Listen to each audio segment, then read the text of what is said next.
Boas-vindas a esta nossa Masterclass intensiva e de altíssimo rendimento. Para quem está na batalha dos concursos de tecnologia da informação, dominar banco de dados e modelagem não é só um diferencial, é obrigação total. A gente preparou essa revisão focando estritamente naquilo que as bancas examinadoras mais cobram. É para consolidar o conhecimento de um jeito bem claro e estruturado, sem aquela teoria maçante, sabe? Vamos direto para o que interessa. Como essas arquiteturas funcionam no mundo real e, o mais importante, como elas caem na sua prova.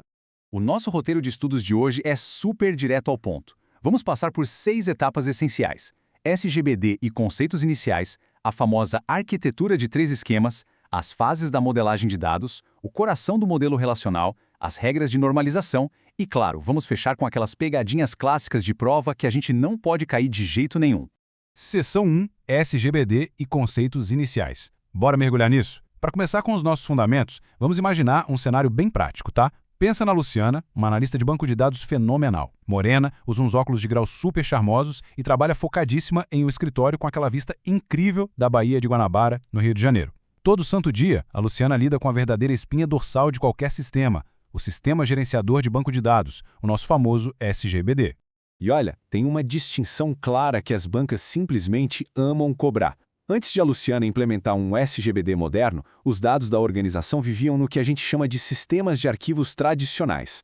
Imagina um monte de pastas físicas e digitais espalhadas e soltas por vários departamentos. O que acontece? Uma redundância gigantesca e uma segurança quase zero.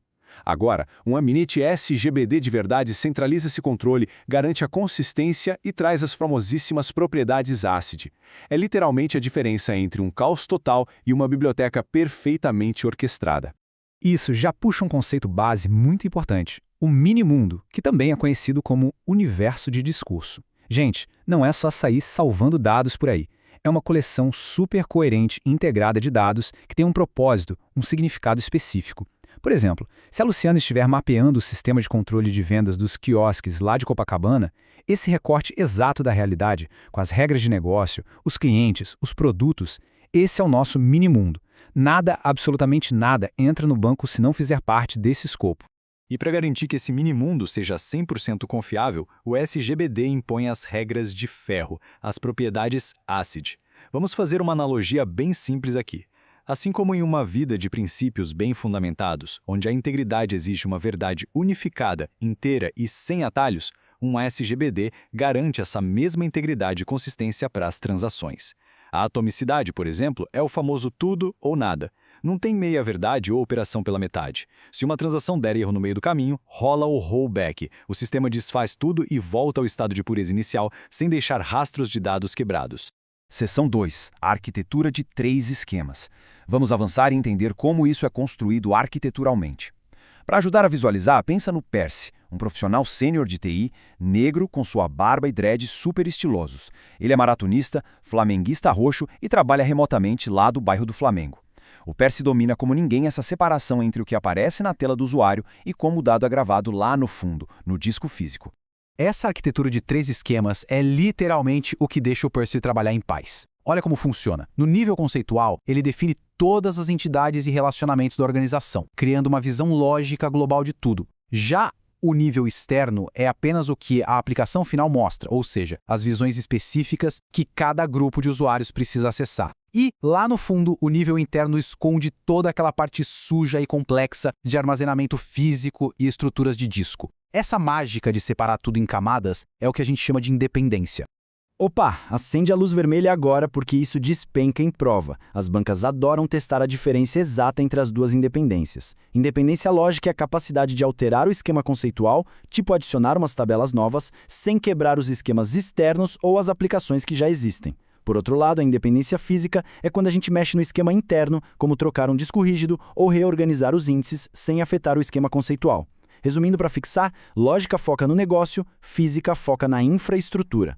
Seção 3. Fases da modelagem de dados. Bom, o grande X da questão agora é como a gente sai do mundo real e chega num banco de dados rodando perfeitamente. É aqui que entra a Rebeca. Ela é uma cientista de dados super jovem, brilhante, que adora treinar jiu-jitsu nas horas vagas. Como uma boa analítica, a Rebeca sabe que modelar dados exige técnica e seguir etapas muito bem definidas para não criar um sistema frágil. O fluxo de trabalho da Rebeca é mais ou menos assim. Tudo começa na análise de requisitos, que é entender a fundo aquele mini-mundo. A partir daí, ela desenha o modelo conceitual. Esse modelo é de alto nível, super focado no negócio e totalmente independente de qual SGBD vai ser usado no fim das contas. Depois, esse desenho desce um degrau e vira um modelo lógico, onde a estrutura começa de fato a ganhar uma forma tabular. E para fechar, vem o modelo físico, que é a implementação específica colocando a mão na massa no software escolhido, definindo os tipos de dados exatos e criando os índices reais.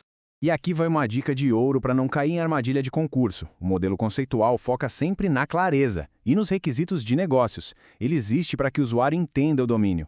Já o modelo lógico, não. É no lógico que a estrutura do banco ganha vida, descrevendo as tabelas e chaves de um jeito que um SGBD relacional consiga processar. Então o lógico já carrega aquelas restrições estruturais mais complexas, mesmo antes da gente encostar no disco físico.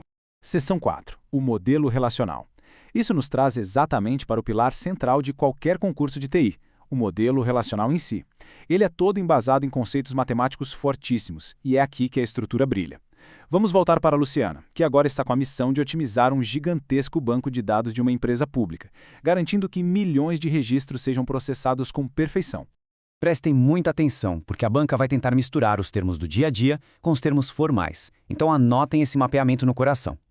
Aquilo que a gente chama informalmente de tabela, no rigor formal é uma relação. A linha ou registro é uma tupla, e a coluna é o atributo. E aquele conjunto de valores válidos que um atributo pode receber, esse é o domínio. Então, se a prova citar tupla, o cérebro tem que acionar na hora. Opa, é uma linha única com os dados de uma entidade. E dentro desse universo relacional existem leis inquebráveis. A integridade de entidade dita que nenhuma chave primária pode ser nula. Faz sentido, né? Como a gente vai identificar algo que não tem identidade? A outra regra de ouro é a integridade referencial. Uma chave estrangeira tem a obrigação de apontar para uma chave primária que realmente existe em outra tabela, ou então ser completamente nula. Sem essas regras operando, o banco vira um caos total cheio de registros órfãos. Seção 5. Normalização e anomalias. Beleza? Agora vamos avançar e ver o que acontece na prática quando as coisas fogem do controle e dão errado. Imagina a Rebeca e o Percy trabalhando juntos em uma verdadeira operação de resgate para purificar um banco de dados legado, que está lotado de estruturas ruins e tabelas gigantescas e repetitivas. Bancos que não passaram pelo processo de normalização são verdadeiros campos minados para anomalias.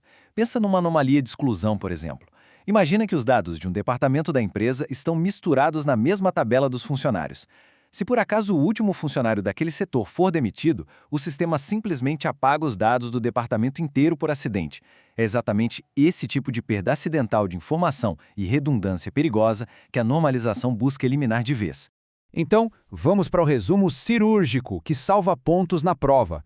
Primeira forma normal, a 1NF, elimine atributos multivalorados. A regra é garantir que cada célula tenha apenas um valor atômico. Segunda forma normal, a 2NF, elimine as dependências parciais. Todos os atributos que não são chave devem depender da chave primária inteira, e não só de um pedaço dela. Terceira forma normal, a 3NF, acabe com as dependências transitivas, onde um atributo não chave depende de outro atributo não chave. É um processo de purificação passo a passo. Seção 6. Pegadinhas clássicas de prova. Chegamos na nossa fase final da revisão. Agora a gente entra naquele território perigoso dos artifícios que as bancas usam para induzir ao erro quem estuda apenas pela superfície. Atenção máxima aqui, pessoal. A primeira grande pegadinha. A questão vem contando uma historinha linda, descrevendo pastas super bem organizadas num sistema de diretórios com vários relatórios financeiros. Aí pergunta se isso é um banco de dados relacional. Jamais! Um simples diretório de arquivos num computador não implementa um modelo relacional e, com certeza absoluta, não garante integridade ACID. Por mais arrumadinho que pareça, não dá para confundir repositório de arquivos com SGBD. Olha esse outro ponto crítico. O enunciado afirma que cada arquivo PDF em uma pasta tem um código único e tenta te convencer que isso é uma chave primária. Errado. Chave primária é um conceito que existe estritamente dentro do contexto de tabelas e relações gerenciadas ativamente por um SGBD. Arquivo solto com nome único definitivamente não tem chave primária. Outra coisa. Se, do nada, a questão começar a falar sobre teoria de conjuntos ou álgebra relacional para manipular dados, pode associar isso na hora e de forma estrita ao modelo de banco de dados relacional clássico. Essa é exatamente a fundação matemática formal que permite a gente fazer todas aquelas consultas complexas no dia a dia através da linguagem SQL. Levem esta regra mnemônica para o dia da prova. A estrutura organiza, mas é a restrição que valida. Uma maldade clássica é a questão de dizer que o SGBD garante que não haverá CPFs duplicados magicamente. Gente, isso é falso. O SGBD só garante restrições de unicidade se o administrador ou quem projetou o banco for lá e configurar essa restrição explicitamente. A ferramenta é incrível, mas não adivinha regras de negócio. Para fechar nossa Masterclass, eu deixo essa pergunta bem provocativa. Se a equipe de infraestrutura trocar o disco físico do servidor de madrugada, a aplicação do usuário vai amanhecer quebrada? Bom, para quem compreendeu bem a independência física de dados, a resposta é um sonoro não. O esquema conceitual e o externo atuam como um escudo protegendo a aplicação dessas mudanças físicas de hardware. Finalizamos aqui o nosso encontro de hoje. Absorvam essas regras, confiem na estruturação mental que construímos e excelente prova!